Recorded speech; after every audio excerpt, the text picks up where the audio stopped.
So, hindi na ako magpapaligoy-ligoy pa, no, mga ka-learner. Ibabahagi ko sa inyo itong Vitracin Gold na pwede daw sa pusa. Kasi yung pusa namin walang ganang kumain.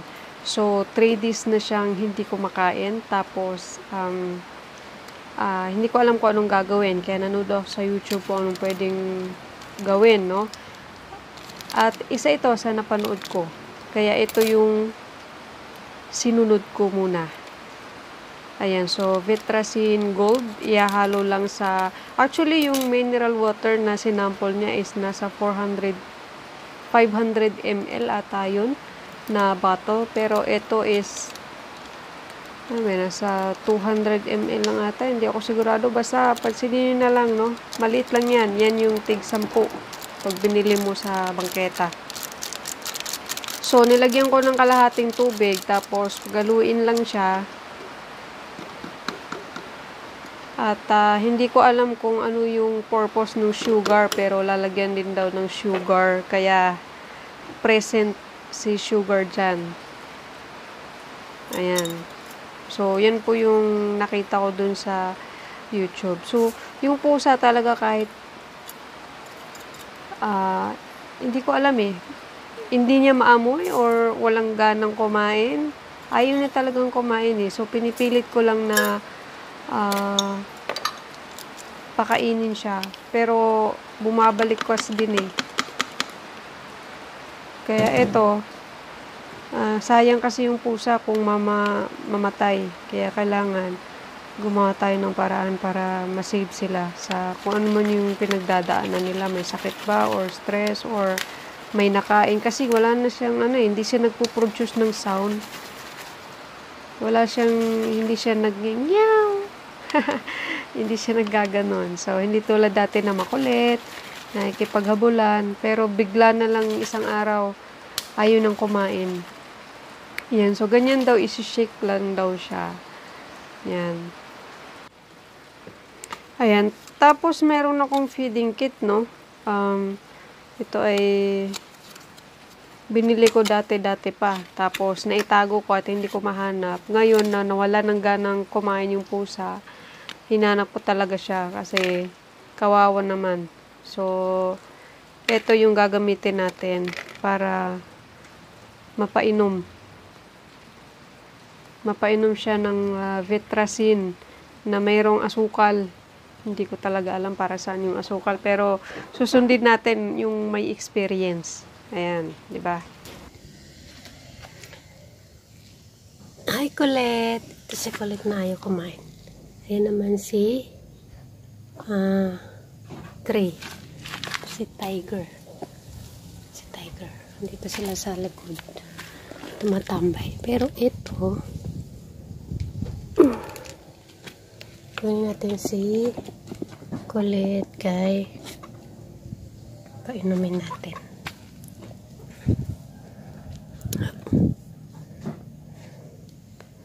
Colette, ano?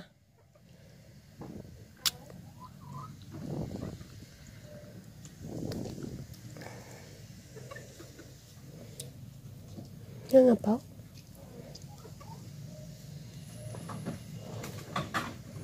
Ayan, so mag-voice over lang ako, no? Sabi dun sa video is good for 7 days, 3 times a day daw ito ipinapainom. So, ang video na nakikita nyo ngayon is kuha November 14 kahapon, tapos ngayon 15, nagre-record ako kasi meron akong dinagdag na video na kuha ngayong araw, no? Update dun sa 3 times a day nagpapainom natin. Pagpapainom ko nitong Vitracin Gold. Ayan. Ayan, so ito yung unexpected na experience ni Colette, no, after ko siyang painumin. Sige, Colette, magsuka ka. Para siyang nasusuka.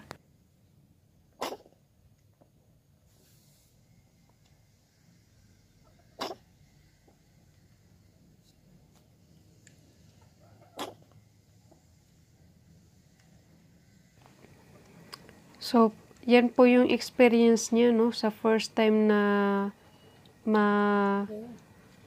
matikman niya ang Vitracin Gold na nilagyan ng asukal. Ayan. Isuka niya yung... So, pasintabi sa mga kumakain. Paki-comment naman po sa video na to, dun sa mga nakakaalam kung bakit sila nagdi-discharge ng ganyan na parang plema.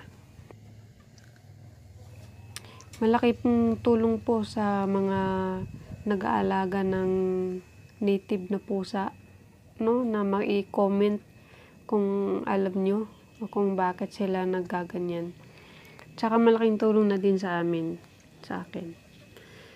para maalagaan ng maayos yung pusa. Kasi lalo na kung malayo sa pagamutan o di kaya wala talagang pagamutan sa lugar, at least nakakatulong tayo na ma-save yung pusa. So si Colette, yung performance niya, nagtatago siya after mong mapainom, iiwan ka na niya kasi magtatago siya sa parador. Buti yan lumabas. Tapos, so pinainom yan siya ng 3 times a day. At sa first 3 times a day nagpapainom sa kanya, Kita ng tubig. nakita natin yung Tubig. resulta, no, ng pagpapainom ng Vetracin Gold. So,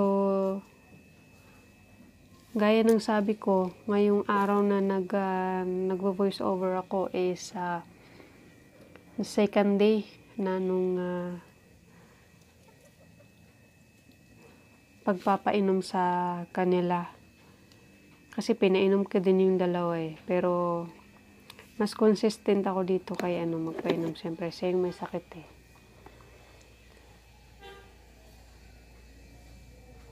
Ayan, so ngayong araw,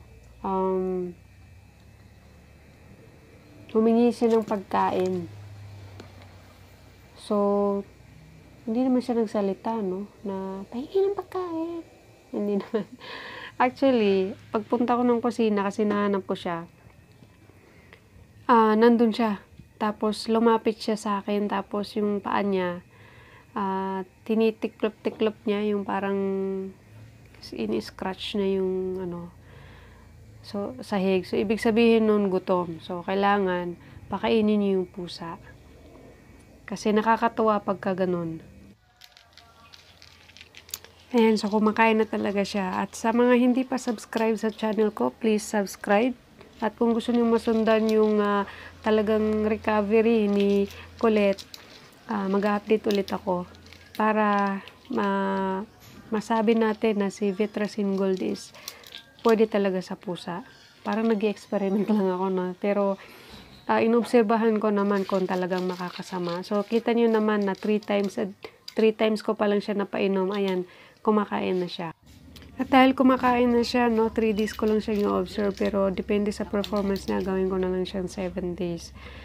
Ayan, so sana abangan nyo yung mga next na videos ni Colette para ma-prove talaga natin na si Vetracin ay pwede sa pusa.